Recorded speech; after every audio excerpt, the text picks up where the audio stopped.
apat na grupo. Magbibilang kayo ng 1 hanggang 4. Tapos, ay pupunta kayo sa bawat grupo nyo. Dito, sa group 1, group 2, 3, at 4. Sa unang pangkat, ang iyong i-research o sasaliksiking paksa ay tungkol sa sukat at tugma. Sa ikalawang pangkat naman ay tungkol sa sakno at taludtod. Sa ika-4 na pangkat ay ang larawang diwa at talinhaga. At sa panghuling pangkat ay ang simbolo ng hila. Para sa unang pangkat, ipresenta nyo na ang iyong nasaliksik tungkol sa paksang aking ibigay.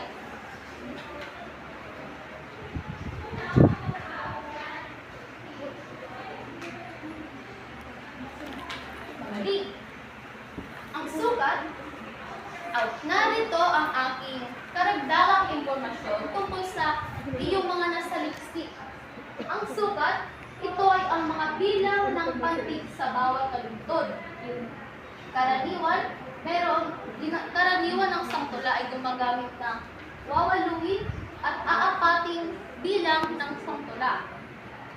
Halimbawa na lamang nito, sinipin ni Andres Bonifacio mula sa tula ni Dr. Celsan.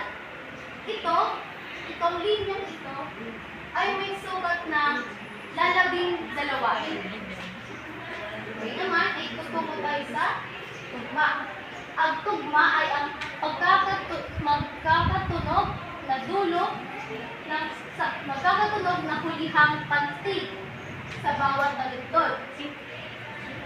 Halimbawa na lamang nito ay ito. Sa pag-ibig mo, ako'y nabubuhay. Sa piling mo, ako ay may buhay. Ang dulong bahagi ay parehas na mayroong high.